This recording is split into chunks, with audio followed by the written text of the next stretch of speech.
Hello YouTube, welcome back to the Web Gear Review. I'm your host, the Web Gear Guy, and today I want to take a look at this ERDL Tropical Combat Jacket. These were used in the Vietnam War, and before we get too much further into it, I want to go over just a little bit of history. Now you can dive deep into this and look back and find out a lot of different information, but I just kind of want to skim over the top and give you some of the facts.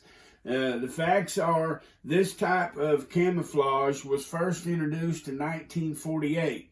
It had an irregular free form of 4 different colors. It was also made with full infrared control treatment.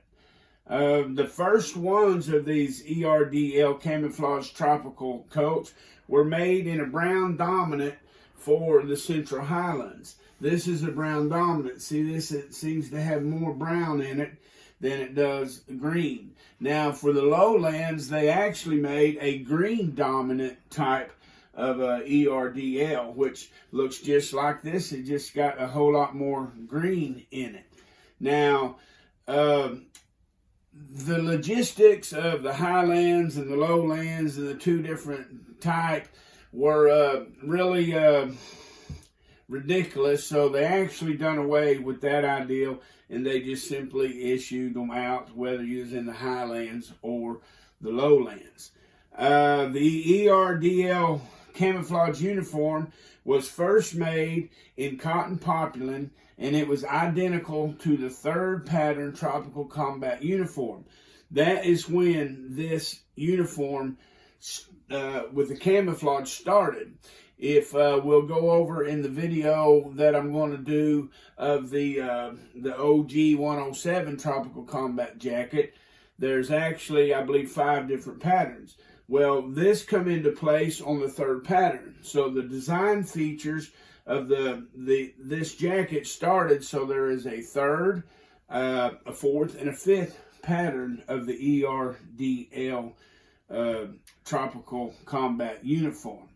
Now, it was first introduced into Vietnam by the United States Army and was intended to be worn by reconnaissance troops.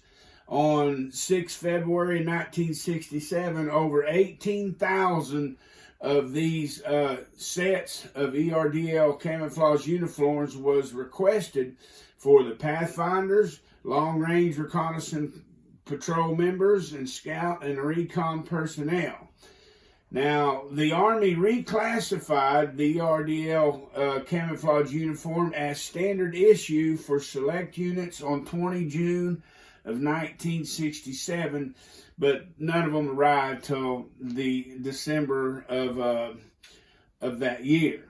So by mid-1969, the ERDL camouflage uniforms were well available to the troops, and they began to outfit certain infantry companies. Everybody still did not get them, but certain infantry companies were beginning to get them. And I believe the Marine Corps started switching over in 1969 to these 2. Now, there are 3 different patterns of this, like I done told you there was. There's the 3rd, the 4th, and the 5th pattern. Okay? Now, although the changes were very small, but what I want to do with this, and since this is a 4th pattern, I want to go on to the 4th pattern. What I have in my collection is I have a 4th pattern, well, I have 2 4th patterns and a 5th pattern. But let's look at the identifying features of the 4th pattern so you can spot one of these when you see it. Okay?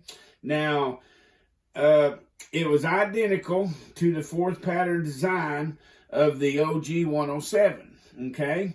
Tropical Combat Jacket. This was the first version, number 4, to be made in the ripstop material. Okay, the 4th version was. Now, only the top left pocket had a pencil pocket. That's what that pencil's doing up there. Because before then, they had a pencil pocket on the right and the left cargo pocket. Okay, It no longer had a hanger loop. You can't see that, but a loop inside on the back to hang with a hanger. It had a back yoke. See right here? The fourth pattern, this had a back yoke. I believe the back yoke was started with the third pattern. So the third, fourth, and fifth pattern will have this back yoke on it right here. Okay? It also had a V-shaped gusset at the sleeve. Can you see that V-shaped gusset right there? Okay. It still had the V-shaped gusset. And it also had pocket drain hose. The pocket drain hose were removed on the third pattern jackets, but they were reintroduced on these. See that pocket drain hose right there? If you look around here, these pocket drain hose, okay? Now, we'll take a closer look at this off of the mannequin where I can get a close-up to show you some of these features when I do the video on the fifth pattern ERDL Tropical Combat Coat. And that way I can put them side by side and I can show you what the small changes are, and you can see these details such as the pocket drain hose, no loop, and things like that. And I want to thank you for watching the Web Gear review. I want to thank all of you who have subscribed and continue to watch. I just want to say thank you. Keep an eye out for more videos from the Web Gear review.